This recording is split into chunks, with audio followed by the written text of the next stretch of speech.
welcome to BurpTalk for October 2015. This is where I ramble about games and entertainment I come across in the past month. And just a heads up, there will be spoilers for the games and entertainment, all that stuff I'm going to talk about. So, hello, it's another new month. This is officially episode 2 of BurpTalk, and this will be at my main channel now. So, hey, if you're listening to this right now, it means you've realized that, hey, this is my basically BurpTalk's home now, from now on, because handling two YouTube channels was too much. Anyway, let's get into the interesting games I've watched and or played.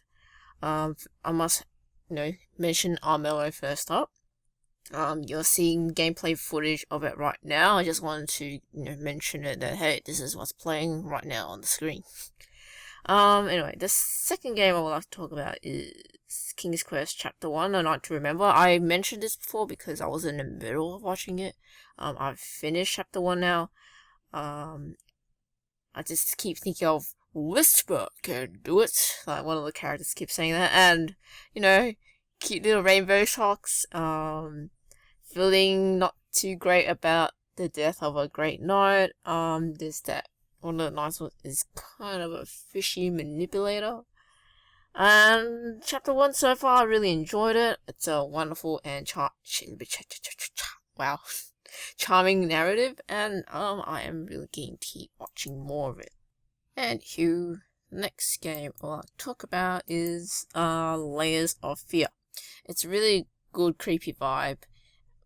It's always on this weird, intense level. It needs a bit more downtime than it has at the moment. Times of the game where you get some rest and you start to feel normal again. The intensity tones down and you're like, oh, okay, is this going back to normal? And then you hike up the intensity again. It's kind of like a balanced roller coaster, so that the intense parts and the resting parts are balanced. But this game is kind of like usually at the high intense level as you get into it. There's a lot of random creepy things going on, and they are really well executed as you go deep into the game. You do get insensitized, and you're just playing through the motions, and you're just simply waiting for the next weird creepy thing to come up. You're not really scared or second guessing what to do next, because you are now expecting weird things to happen. So I think that's the problem. Maybe a little nitpick that's going on, but other than that, I think it's an engaging experience. I enjoyed it, and I'm keen to see more of it. It's still currently at the alpha level, I think, and it's a pretty good vertical slice they've got out there. So yeah. Okay, sure. The next game we're going to talk about is PACA Plus. Now,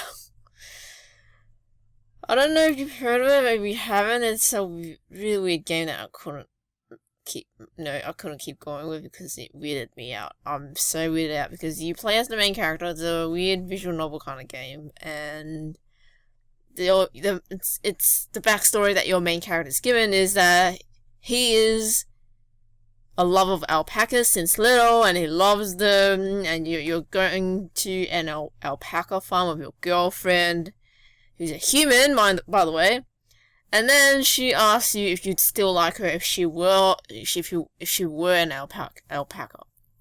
And the alpacas at the farm really react weirdly to her as well. And on the ride back home on the bus, she turns to alpaca, and I don't know, I just stopped there. I was like, nope, I don't want to keep going with this weird game. The main character's just in shock, basically. That's all I know up to, that's as far as I went. It's so silly, and then the theme song for it is like really over the top, like, hey, this is your life, these are the characters in the game, and then there's this girl that turns into an alpaca. Oh, and look all the things that your alpaca girlfriend does. She plays the violin, and she did. I'm like, what? I can't take this seriously. But yeah, I just want to talk about this because hey, this is a game that weirded me out. Yeah. And this is me saying as a person who likes whimsical games. So hey. Well, anyway, the next game I want to talk about is Fault Milestone 1. Now, I've talked about this before. I finally finished it because it's kind of a lot of reading involved in this game. It's more like an interactive novel. A lot of reading. There's not too much. There isn't that much choice involved. So, but it's a really intricate fantasy story and world. Really, it's a well-made. I mean, there's some really good world building going on, and I even got teary-eyed near the end of it. Themes include politics and differences in class and things like culture shock when you go to a different country and place. And then there's that debate between science, technology, and religion. The anime art for this kinetic vision of it is really well done too. I really enjoyed it, but I don't know if I have time to watch or essentially read the second game, so I don't know, but I like how the story is evolving because it's not about it's not about silly drama and relationships. It's about surviving and dealing with people's backstories and helping people and AI things, and it goes into sci-fi as well, even though there's a lot of fantasy and magic here, so it's like a whole mash of stuff here. And yeah, I hope to actually keep looking into the second game that's out. I don't know if it's out yet, but okay, so that's Fault Milestone 1. And the next game I'd like to talk about is Metal Gear Solid 5. Now, this as with the whole episode here of BurpTalk, it's spoilers, so I'm just giving you another warning again. The story, I don't know.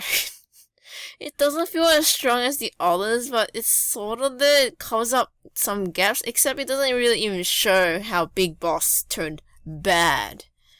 And I kind of spent the whole afternoon trying to make sense of the story, and I still haven't listened to the ending tapes.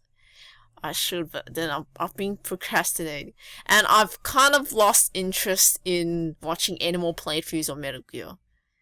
I've just lost interest, even though a lot of people are still playing through the game slowly at their own pace. I'm not interested anymore in watching because the gameplay is repetitive to watch and maybe to play, because after a while you get used to what kind of missions you need to do. So it's a real good game. The game mechanics are really amazing from the sounds of it. But I don't want to watch anymore now that I can squeeze as much story out of the game, and I don't know what else to go on with, if that makes sense. Yeah, so I'm not interested in watching it anymore. Quiet. How quiet as a character. Oh wow. A lot of people have kind of articulated her character way better than I did, and how Kojima was saying, "Oh, if you think I was sexualizing, no, I'm not. This is real important and part of the story, and you will be ashamed of all your thoughts and whatever, and saying how I'm sexualizing her. I am not. Blah blah blah." That's the vibe he's giving. I respect how he doesn't care about what people think of him and what he makes. It's just that, hey, don't lie. It is sexualization. Can't you just own up to it? I still think after seeing the whole game and whatever story I could get aside from the tapes at the end, no, I think you're sexualizing her unnecessarily. I like her as a character, mind you. I noted that she was meant to be, hey, eye candy, sexy, but then she's also a cool character, basically. Though there is that awkward scene with a mistake about playing in the rain. I'm like, oh, really? Probably it's meant to make you really uncomfortable, which worked on me. It made me really uncomfortable. Why are we zooming in onto her chest? Why are we zooming into her butt? I don't know. It was like, why is the viewer forced to look at those sexual areas? I don't know. It's really on purpose. You can't really say that it's not. And then there's that scene where she got captured for some reason. Like, if you actually want to, like, say goodbye to Quiet from your game completely, there's this mission where, you know, she gets captured and overpowered and she almost gets, raped. But if not for her, ability with her skin, she would have died. Because she was, you know, like, her head was forced to go under some water so that she would drown. So, as they say, war is cruel, and, you know, kids fighting wars, and rape, and killing families, and destroying homes, and all that is part of it, I guess, as they say. But, in terms of her skin kind of thing, how her skin needs to be exposed to, you know, to the sunlight for the sake of photosynthesis. Photosynthesis? I didn't say it properly. In order to breathe, because, her skin got burnt off, at the start of the game. And also how she has to drink through her skin, and because her digestive system also got destroyed by Big Boss. So the parasites survive through this way. I don't know how, it's just, you just have to believe in the law, I guess. And the so-called science they have going on. I just thought if she is to be sexualized, maybe she should have gotten a better support bra and good practical shorts. So she'll still be sexualized, but at least it seems functional. Because what she has right now doesn't really look functional, and it looks like it might just, you know, fall off her body, and she might as well be naked, basically. She might as well be naked. I don't know, it would feel more cooler that she has something practical on and somewhat revealing, like, to the same degree. Yeah. Maybe shorter boots even, and not have all these long gloves even. And ripped up tights. I don't know what's up with that. Why do you have tights at all? If you need your skin to be exposed, remove those tights. It doesn't even look comfortable at all, or practical. It looks, like, I can't imagine wearing that getup. Ugh. Yeah. And you just can't take her clothes seriously. Anyway. In terms of her character herself, like her personality and all that, and her traits, she doesn't even seem like the kind of person who enjoys wearing clothes like that. She seems like if it is, like, she's forced to. She doesn't feel like she owns up to her sexuality right now. Doesn't really fit her character. I don't know, it doesn't feel like someone who embraces her sexuality to this extent. And apparently really late in the game, she can wear military combat clothes. For some reason, she can still live, and I don't know, maybe that's not, like, that doesn't seem consistent with her, backstory and all that, so it's weird. Anyway, it's kind of sad though, how if you end up getting rid of her from your game completely, if you go that route, it's kind of sad. Because, you know, I don't know if I should get deep into it, but she kind of sacrifices herself for Venom Snake, and I'm like, no. Anyway, moving on from Quiet. Gosh, what a ramble on Quiet. Ocelot is a cool character, and I'm really sad to see how he ends up chronologically, as he gets older. So I'm like, no, this is when he's cool and good, and he's on your side kind of thing in this game. In terms of Carl Miller, he seemed more angry and disillusioned and betrayed. I'm not sure. I haven't really seen Peace Walker. I guess that's where he shines the most, but Miller in this game, I don't know. Like, he seems more jaded with everything. DD, or Diamond Dog, is adorable. And the true ending for Metal Gear Solid 5, I was thinking, hey, I thought so. Everyone thought that the surgery with the facial reconstruction of the face was really fishy. Essentially, Metal Gear Solid 5 is a convoluted and well-made game. It's a crazy ride. And I then learned about the Huey and Otacon relationship. I'll learn more about that backstory. Paths has, still has all those, like, disturbing gore scenes and just, wondering about the trauma that comes with war.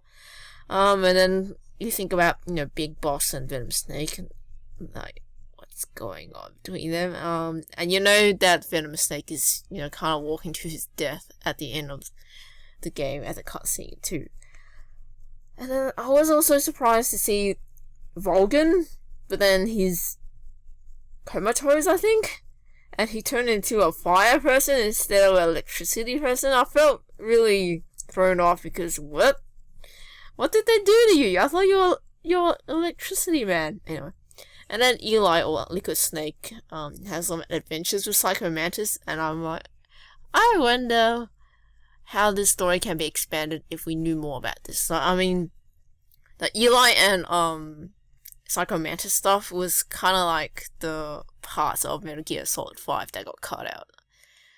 Well, Metal Gear Solid 5 isn't even a complete game. There's still more that was supposed to be in it, and everyone feels really bad that, oh gosh, we could have gotten more from this game, but it got cut because the budget was way out of scope. Anyway, and then I keep wondering about Psycho Mantis too, how he's getting influenced by other people's minds, how he's not really in control of his own, and it's really interesting. And I just find it fascinating as a character, and I am aware that he grows up to be part of the FBI and everything, and then eventually he goes insane. So it's wow, it's a pretty sad kind of story through the ages, I think. For Zero or Cypher's role and how he's making mistakes and trying to make up for things, I don't know what to think of it. Intentions kind of like, his intentions are good, but it's not working out, I guess. And I guess in general, I'm disappointed in the story compared to Snake Eater. I don't know. I keep comparing to Snake Eater because Snake Eater moved me much more, and I cared more for the characters involved. But here I'm on, I don't know. I'm kind of caring, but not that deeply enough to be completely invested, if that makes sense. And then the DLC ending or delete ending that I talked about earlier, it gives it a bit more closure. And I still think Snake Eater is generally a better game out of the Metal Gear Solid series, so I don't know. Anyway, so that's all I got to say about Metal Gear Solid 5. I am done. I'm kind of tired of watching any more Metal Gear Solid, actually, so yeah. Anywho, the next game I'd like to talk about is Amnesia Memories. I've talked about this before, but now that I've actually finished through the whole game and been through all of the character paths, the story is different and the character roles are different as well for each playthrough for each character, which is really interesting and cool because I am completely engaged with each.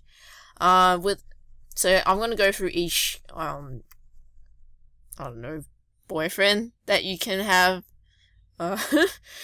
each playthrough. So when you have Shin as a boyfriend, he's real blonde, he's aloof, he misleads you, but then he has good intentions and he tends to face adversity in the face, and he pushes you to do better, and I don't know, kind of like wants the best for you kind of thing. And he's a childhood friend kind of thing. If you have Toma as Shin is I think he was the heart. It's the heart world boyfriend. Anyway, Toma is the diamond world boyfriend. He's also a childhood friend, and I do recommend that you do his one last, maybe, second last. Don't do it early on because it's, I don't know. Toma is really obsessive. He has strong oppressed feelings. He tends to face adversity by avoiding it. He tends to suppress his feelings, and he's what the people who are really good at watching anime, people who are anime fans, he's really a yandere or whatever. So like once he's pushed to the limit, he will burst and do something really extreme. So that's Toma, which is, I don't know. Anyway, and then you've got Kent, and he's from the club world, I think. He's logical, he's socially awkward, he's calm and serious about work, and he's trying his best to be honest and investigate things as they are, and and he's trying to learn how to do relationships. Yeah, so I don't know, I kind of relate to Kent more somehow because oh gosh. And then and I don't know, I found his playthrough pretty cool and sweet, and I mean, I like Shin's one as well, but yeah. Anyway, and then we've got Spade World's boyfriend Ikki, and he has a detachment from others to protect himself because he kind of, cursed himself to have eyes that attract everyone from the opposite sex. So he wants people to treat him as a person, not as an idol, and then you kind of feel for him, like, hey, he's a bad boy kind of trope where you need to find what's the secret under that guise of being a bad boy, I guess. I kind of like that playthrough too, even though you at the side you're like, what's all these fangirls surrounding him? It's like, ugh, he's got too many girls after him. Why on earth are you his girlfriend? Because you start off as his girlfriend, and you wake up from amnesia, and you're like, what? And you're trying to piece your life back together, and then you suddenly have this playboy as your boyfriend, and you're like, what? How does this work? Am I actually okay with all these fangirls pestering him to ditch you and date them? That's that world. And then once you've played all of play through all these different parallel worlds with these 4 boyfriends, you get the 5th world, the Joker world, I guess. His name is Yukio. I am really bad at Japanese names. He has a split insane personality, born from experiencing loads of deaths and killing other people or killing himself. And for Amnesia Memories, I even actually watched the anime, and it's a wonderful different take on the whole thing as well. It somehow mashes up all these different 5 parallel worlds together, and I don't know, I enjoyed it actually. But I do recommend that you actually go through the whole game first before you watch the anime, because if you just watch the anime on its own, it's really confusing. You don't know what's going on. You don't have anything to help you understand what's going on. So, I found the anime really good for some reason. But it's a one-off watch. It's not that good that I would want to watch it again and again, if that makes sense. But yeah, that's Amnesia Memories. The next game is Contradiction.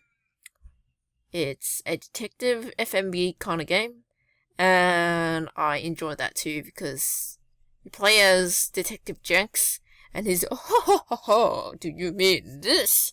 Like, the way he acts is amazing. Everyone in the cast is acted real well.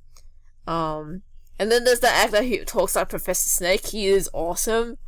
It's a really fun whodunit game, and the way you play it's kind of like Phoenix Wright, except when you talk to a person, you can only contradict them with what they have said, not with what other people have said to contradict the said person. So there's a lot of clicking 2 different phrases and seeing if they contradict each other, and then you keep questioning that person about it, and then you keep developing the investigating further that way.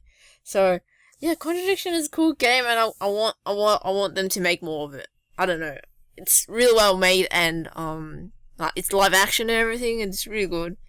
And there's a lot of unanswered questions. Like, what is going on still? What? But you do actually find the killer of this teenager that got murdered, and that's what you're investigating throughout the whole game. So, yeah, that's Contradiction.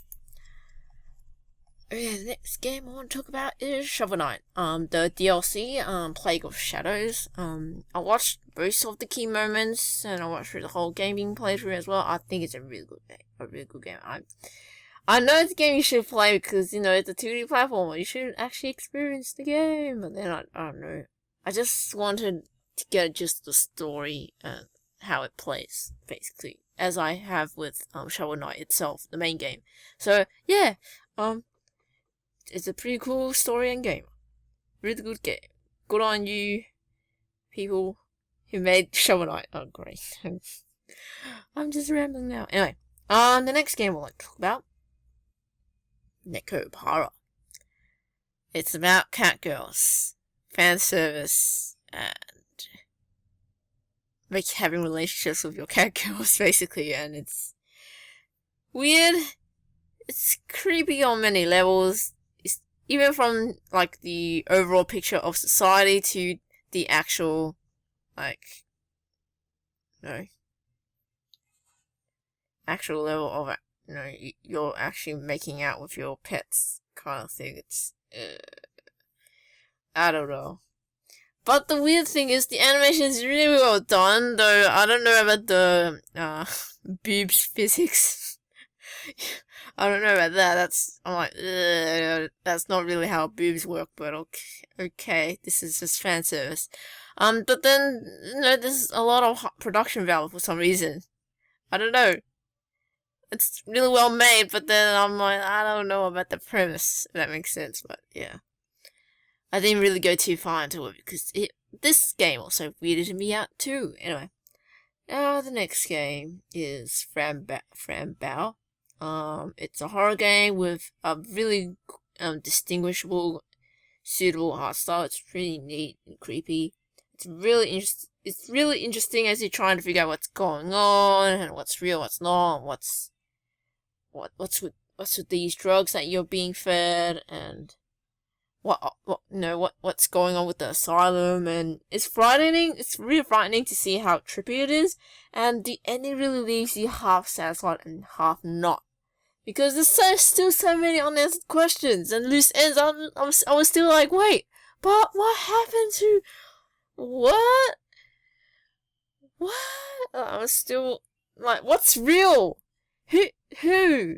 Like, spoilers ahead, but who killed her parents? We still aren't really sure. Like, you see, she sees herself killing her parents, but then, like, really? Is she really that strong to slice her parents that cleanly off with a knife? I don't think so. It's not. Ugh. And is it really Remo that killed her parents? I don't know what's going on anymore. I don't know. I kind of got invested in the weird, dark, kind of horror, kind of creepy side, and it's kind of like leaning towards the side of, Wizard of Oz and Alice in Wonderland and all that weird, creepy stuff and all that, but then it ends in a really unsatisfying note, and I'm like, oh. And I have no idea if there's going to be another game, so, yeah. If there is, I'm interested, but then right now, if it's ending like as it is, then I'm really not satisfied at all with the game. But yeah, that's Fran Bow. I was engaged. It was a cool journey, nevertheless, despite the ending. Yeah. Oh, the next game I'm going to talk about, well, I've tweeted a lot about this game, is Super Mario Maker. Hey, on the BurpTalk, I'm going to ask you, give me your codes. Hello. It's weird because, I don't know, I like, way back when, I think, was it last month or something? I don't remember. I made a train level, and my level actually got played on a Twitch stream. So 9,000 people was watching it, and I'm like, it's so surreal. And it made my day even if the player gave up. He gave it a good go, and I realized my oversight that people will overlook the top part of the level. that opens up more options to the end of the level, because when he was playing it, he got stuck and he just gave up. And it felt like there's a lot of, lack of direction, I guess, and they felt they needed a power up that was inside a train in order to make that leap, but you didn't have to. You could have found another way to get across, but I didn't make that obvious. But my bro told me to move on and live and learn from my mistakes and stop nitpicking. That's nitpicking something that's already out in public. But I don't know, I felt bad at the time because I was so happy with my level at the time, but then I realized that, disappointment. I was disappointed at myself because it didn't turn out how I wanted to. But then I know this is just the tip of the iceberg in making a small game level, let alone making a whole game. Because making a complete game is, countless times harder than just making a Mario Maker level. But then essentially the moral of this experience to me is, hey, get some thick skin and know when to move on and make something better. Or else you'll never move on and do stuff. So, yeah. I will link. I will in the show notes or in the YouTube description below the course ID, and I do plan to make more levels when I have the time. I have a level half finished waiting for me, but yeah, I'm juggling things right now. I'm trying to finish some things off and actually focus more after all these videos are done. So yeah, that's Super Mario Maker. And if you want to submit to me some course codes, I will link to you the form in the description below. So feel free to send me your courses. Okay, so the next game I'd like to talk about is Captain Forever Remix. I enjoy the cool art. It looks really fun. You're shooting in space as you build and swap your ship parts on the go. The story is between a sister and brother make-believing a whole fight between them, while the brother is called King Kevin and he's taken over the universe, and the sister is the hero. Now, I'm not biased at all, but yeah, I am. I am biased because I am an older sister and I have a younger brother, so hey, I can't relate to this kind of backstory to this game. But yeah, in the context that, hey, the sister's a hero. But anyway, yeah, I know this is not a new game, but I just found out about it recently, so yeah. Okay, so next game I'd like to talk about, as usual, spoilers everywhere. SOMA. It's not scary, but the mood and atmosphere is right up there. It's survival going on, but a lot of sci-fi exploration kind of thing through this underwater remote research facility. There's a lot of search quests. There's a lot of avoiding getting caught. There's not much combat. I think you're pretty much helpless with that. It's a post-apocalyptic thing where, meteors have destroyed the surface, and there's not that many survivors remaining. So they are forced to live underwater, and you just kind of see the remnants of, what's left of this weird underwater civilization that's left. And then your mission is to send the Ark to the space, because the Ark contains a lot of people's brain scans. It's kind of like a recording of humanity in one little ship called the Ark. So it's kind of like saving humanity, I guess, in the digital sense. So that, brain scans can live beyond Earth to outside beyond Earth. I like how the main character, Simon, finally realizes he's a robot, and he acknowledges that he knew all along, but he's been suppressing it. He's trying to not be insane, and being self-aware might drive him over the edge. So, the main character is basically, wait, let me backtrack. The main character is basically a main character, wait, oh my gosh. The main character is essentially a brain scan from 2015. He's from Toronto, he's 26 years old, and he somehow got uploaded to this body. And later on, spoilers, more spoilers everywhere, spoiler, he finds that his body is actually a dead corpse of a female crew member. And he's just a brain scan loaded into this diving suit. So I'm like, that's pretty creepy. Which kind of brings to question what's human, what's robot. And machines getting human characteristics and consciousness. They're becoming sentient, I guess. And Simon realizes how he's no longer human. How he's just making sounds without having actual senses that humans have. And I was really thrown off at the start when the main character just automatically started stuffing his hand into this weird organic hole thing, and I'm like, what? Why are you doing that? Why?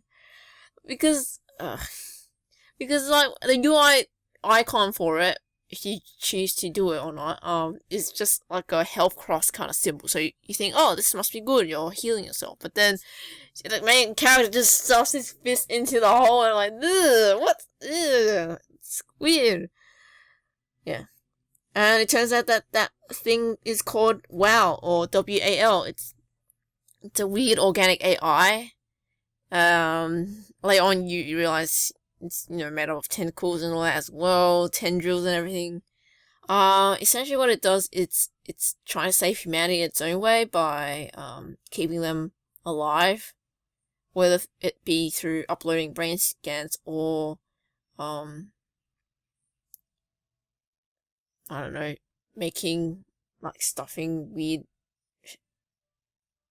organic substance into people, I guess.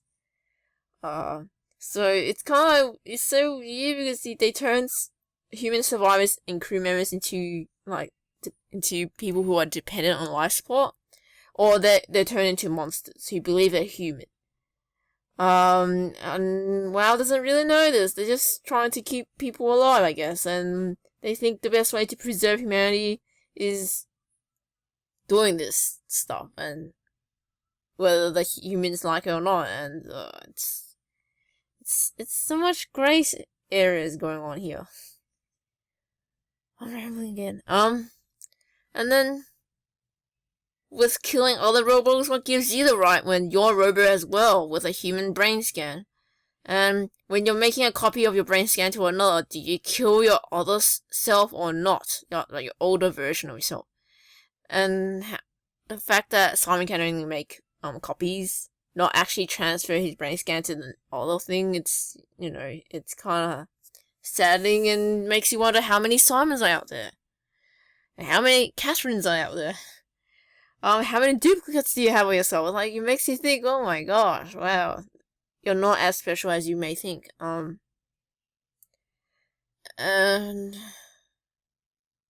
perhaps with the WoW you're more organic that way. I don't know, this game makes you think, especially how well it develops its story.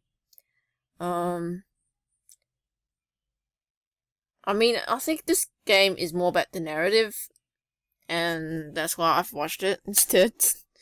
And if you see the game over screen and slow it down, there's a video somewhere. It's really creepy. You actually get to see how a robotic human being mashed together with a gel-filled body, how it looks. It's really creepy.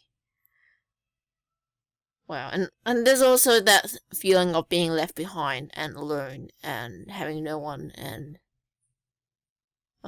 being abandoned. That feeling of loss and hopelessness and not knowing what to do next. And I don't know. That's SOMA for you. That's SOMA. Gosh. First it was like UNDERTALE, and then there was a beginner's guide, and then there's SOMA. Games that make you think about your life. Anyway, the next game is I can't say it, so I apologize. JOTUN. I'm saying it wrong, I know it. I don't remember how to say it, but it's a really cool game. You're a Viking warrior, a female Viking warrior, and it's really wonderful. The bosses are great. You're basically, you play as someone who's dead, and you're trying to prove to the gods that you're worthy to, you know, go to somewhere better. Maybe the equivalent of heaven, I don't know.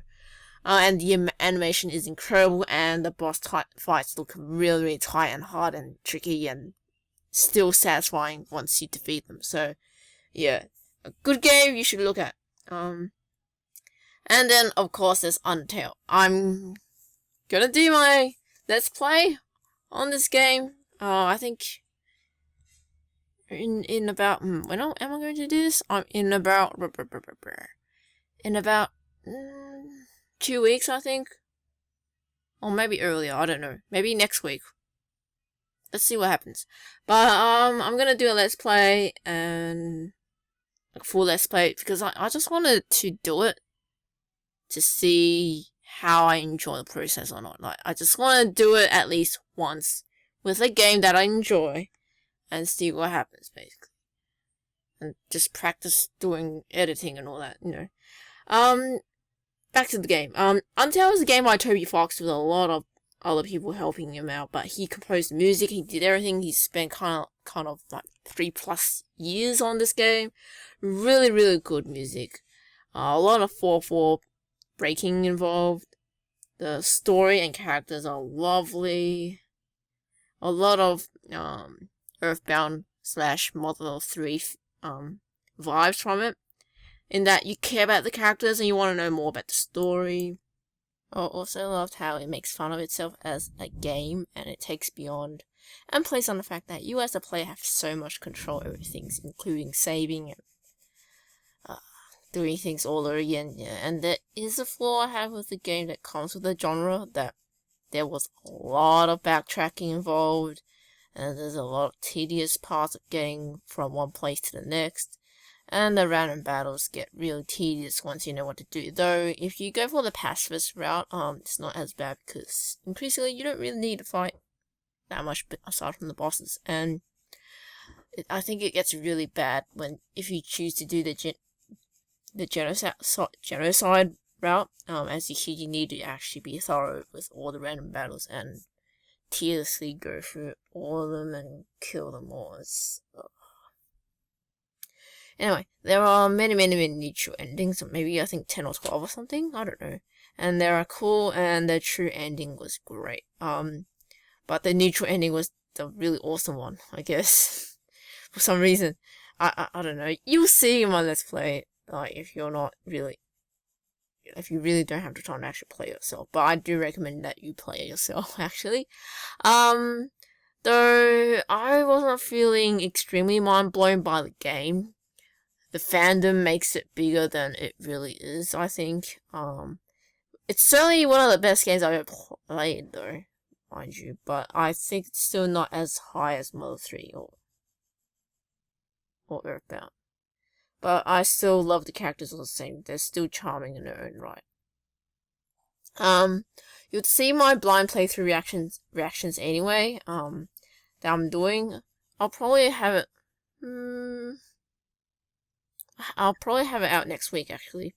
So you'll see my full LP on it, since I'm kind of done with the game. And I get to practice my video editing skills too, I guess. So UNDERTALE, it's a really, really good game that I kept listening to the music to deal with finishing it, and it's so good. Very, very good.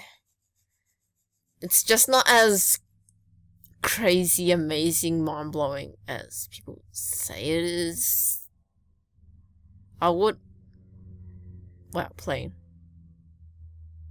Plane. Hurry up, plane. Okay. I would say I'll give it a 9.5 out of 10.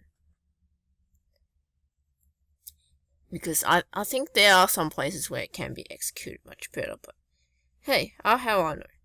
The next game is the Beginner's Guide. I've hinted about it, and I'm going to go through a kind of deep philosophical take on it. So spoilers as the usual, and I'm going to talk about the Beginner's Guide.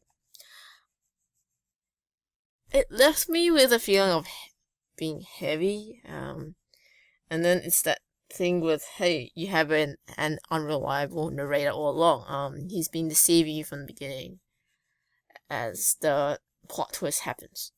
That it's the narrator that's the broken one. The game itself is deliberately abstract, and in your face and over the top, so you're not sure what to believe, and it lulls into a sense of security that, oh, this is about making games, right? That's really the focus of this game, right? No. Because the twist kind of makes you wonder why he's showing these games at all. Most people, including myself, believe that Crota is a fictional character. But it's a great insight about people and friendships. I think that is, like many people have said, the underlying theme here. Because there are people out there who think that their view or interpretation or whatever, or judgment is better than everyone else's, and they're acting what they think is better for other people without their permission.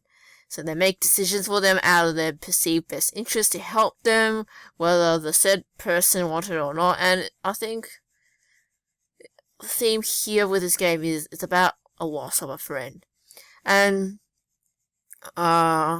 the grief and loss and helplessness that comes with it, and how you can't really force it when it's one-sided now. I think this also applies to internal voices of your head. It doesn't have to be a relationship between two people.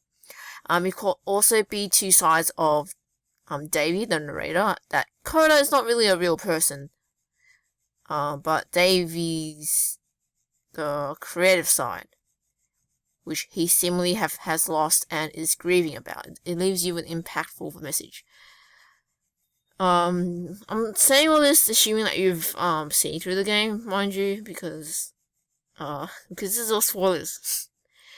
I mean, if I need to do a quick rundown, it's about, supposedly the narrator showing Coda's games to you so that the game gets out there, and so Coda can be encouraged to keep making games because he quit in 2011 or something. That's what he tells us, but how do we know what he's saying is true? Or what is truth, exactly? I mean, you come into it thinking, oh, this is about game development, because we're looking at Coda's simple games and how he's trying to create something, an experience or something interactive and all that. And you feel like, oh, are we just trying to learn about game development? But as I said, I don't think it's the main focus. It's all about failing as a human being and realizing how flawed and broken you are, and as humans, the desire to need validation from peers. And how flawed that desire is sometimes. I mean, me personally, hey, all of us, we all feel like, hey, we want to be acknowledged by someone we care about. Yeah, because, being alone with yourself sometimes is, it can be self-destructive. I mean, it's good if you, there needs to be a balance. You need to be by yourself so that you can have your own voice and reflect upon yourself and figure out, hey, what do I want? It's not about what other people want from me or of me or expect of me, but what do I want from my own life, kind of thing. And then there's that other side of the coin where you also need to balance the side where, hey, I need family, friends, and people who care about me. Like, you need to be surrounded by good people who care about you and support you, right? So, I think this game elegantly portrays the experience of this feeling of loss, grief, anxiety, fears, creating things, and a lot of stuff. It left me with a lot of mixed feelings as I was left stumped what I should make out of this game.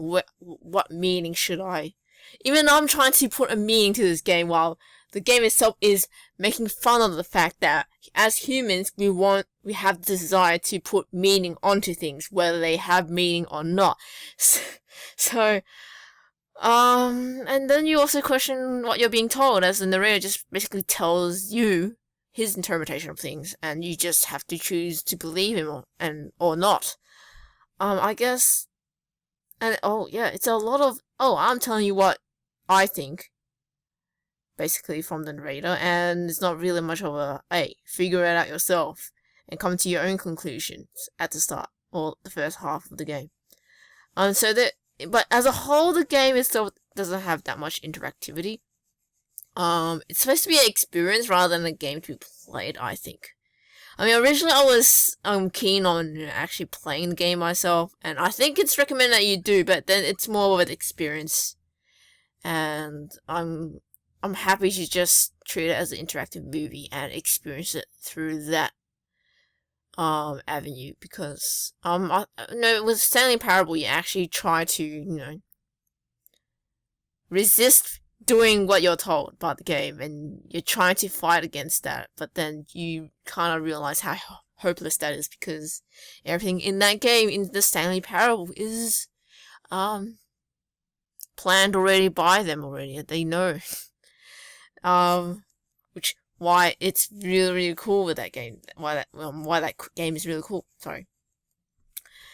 Anyway, with the beginner's guide, you end up pondering about your existence, what's the point of creating, and the takeaways that I'm left with is creativity isn't a machine.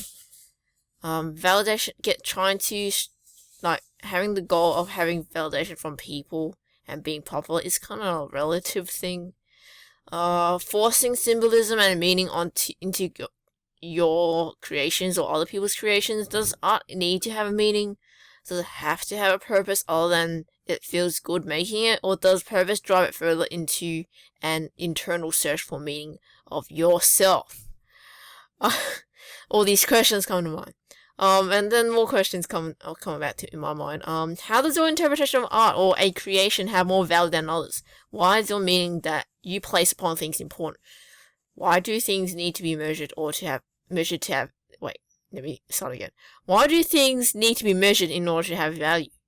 The putting lampposts in the game kind of metaphor, it's kind of symbolizing, forcing meaning and consistency, and how we idolize the end result of a game or product or whatever, rather than the journey and the process. We like seeing the resulting success rather than the journey that we take that leads us to that success. Because it's a lot of struggle and failing and giving up and getting back up again. That's really the journey that you need to enjoy. It's part of the journey, as Coda says it. It's part of the process. With this game, I'm so confused still. Because, we all want to be celebrated at what we do best, and then there's that internal conflict that you want to also do what you enjoy and what makes you content with life. And you have to protect what you truly enjoy, rather than catering to others, your audience, your consumers. It's kind of like a weird battle. And then there's that, as I said many times before, as I ramble here, as you rely on others to validate your own existence, how far do you take it? How far do you focus on external gratification, sorry. Do you get addicted by getting attention, or do you hate it? Personally for me, it does encourage me. Like, when I get, people favoriting or liking what I do, it's encouraging, the most when it's from people I respect and, who are my friends, basically. If it's people I don't really know, I'm like, hey, thanks for the encouragement, but I don't know you that well, but thanks, kind of thing. But for me, it's not really about the number, it's about, which people, I guess, if that makes sense. But even then, I actively distance myself sometimes because, usually have to refocus myself on my own intrinsic goals on doing better. Because I want it. Not because I need people to like me. I think it's so easy to just want others to like you and validate you, and it's a never-ending trap that I keep reminding myself to avoid. I like, because if you do fall into this trap, you don't feel enough, and you're letting others take control of this in order for you to feel happy about yourself, which is not really a healthy kind of approach. So I don't know. I think we need to be happy with ourselves, as we are right now, today.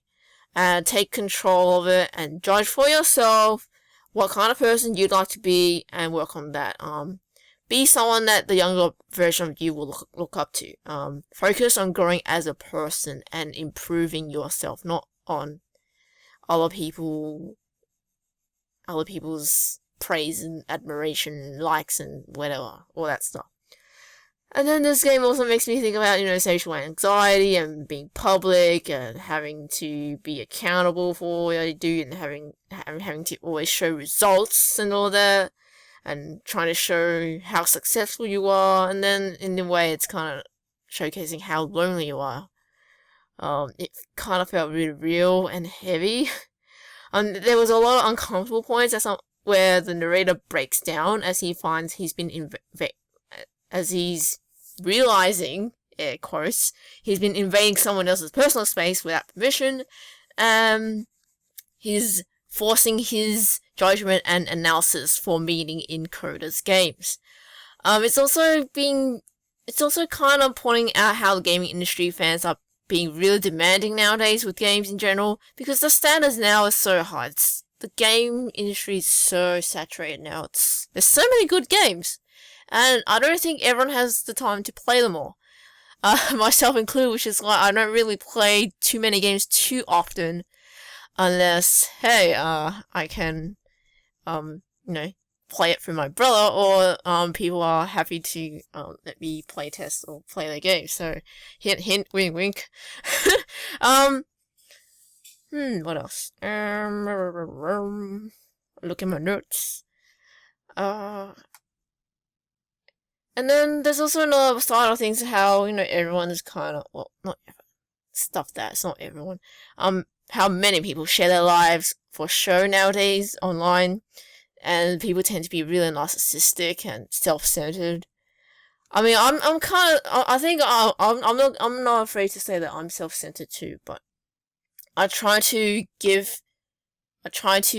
come from a perspective as a learner. I'm not trying to say, look at me, I'm amazing, because I don't think I'm amazing. I just think I'm just a person who's learning.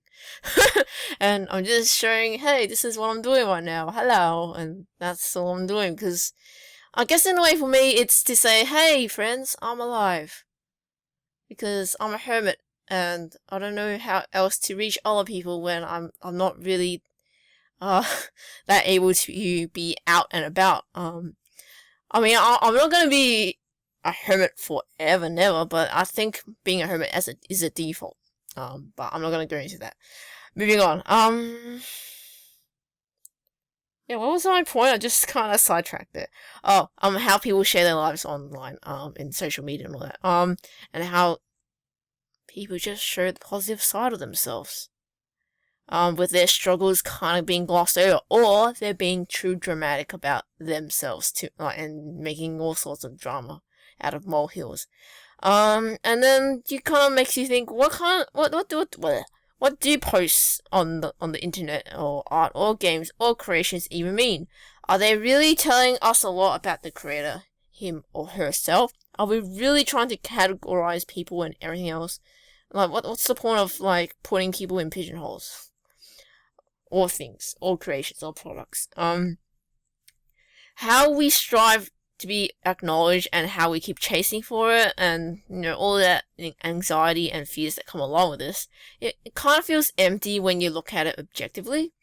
And Coda is probably a really blatant metaphor for creative people, and the narrator kind of symbolizes people who search for meaning and something practical and looking for success and wanting to be validated and all that stuff. When I was watching the game, I felt really annoyed at the part when you realize, hey, we are actually invading someone else's creations without their permission, and I felt really, I think the narrator's a jerk, and I think the game purposely makes you feel that way about the narrator. You feel that the narrator is a jerk, and he's not perfect. He's made a mistake. He's not perfect. He's being too self-centered about himself, and now he's realizing. Yeah, so still, I felt really confused, and I felt really heavy, and I was left with mixed feelings. But I think this is an experience that people who create should experience for themselves, because what I'm saying and rambling right now doesn't really articulate, doesn't really demonstrate what the game actually portrays. I'm just talking about what I'm thinking since having the whole experience. So, hey, that is a beginner's guide. Please check it out. Okay, the next game I'm going to talk about is DEFECT. You'll probably see the gameplay footage right now running of DEFECT. By Aussie developers, and I think it's a really well designed, executed, and it's real polished. I've played it, and it's not my cup of tea, unfortunately. As much good as it is. I got stuck. I couldn't even finish the tutorial level, as I died a lot at the tutorial. I guess this game is for me because I'm just struggling. And I was stuck trying to figure out how to fix my ship, as dragging components over didn't even work, and then I just finally died after the game froze, waiting for me to act quite some time, and I still couldn't figure out how to do things. It does seem like a real good game. A lot of people are supporting it. It looks really cool. It's just not for me. The character designs are sweet though, and the art style is pretty great and suits it really well, but I just think this game isn't for me, that's all. But I want to show DEFECT anyway, because it looks really good, like a good game, so there you go. Anywho, the next game that I watched is Virtual Morality. It's a really engaging choose your own adventure FMV kind of live action game where it's really ridiculous. You choose, and it's over the top. It's a silly mystery kind of plot, as you figure out what's going on with murders happening, and there's this horrible drug culture going on that I wasn't really interested at all, but I'm just going along with the ride, I guess. And it's kind of playing on how people are so dependent on sharing things on the internet all the time, like being really addicted to the internet. And it kind of made me think. I think this is a good game to watch because I found it really cool and engaging, and how different, you find out new things every time you play through it and make different choices. It's really cool. But in terms of making me think about myself, this game, I actually strive to not actively always post things all the time, because I only post things when I feel like, hey, I think people would like to see this out there, or I think I need to put my work out there, that kind of thing. But I'm not that keen on constantly posting about what I'm doing, what I eat, because that's just too extreme for me. Maybe as part of a one long blog post that has a lot of other things going on, not just about what I eat, but yeah, just like that Adelaide post I did, where I showed what I ate and everything, but then also showed about what I learned at my course and all that. So yeah, that's just me reflecting on what I do. Yeah. And then the last game I want to talk about is this game made by Chinese developers. Dong Dong Never Die. It's an amusing fighting game. I'm usually not really that keen on watching other people play fighting games, unless it's like a tournament conditions and it's really tight and the moves are amazing. I don't know, it depends.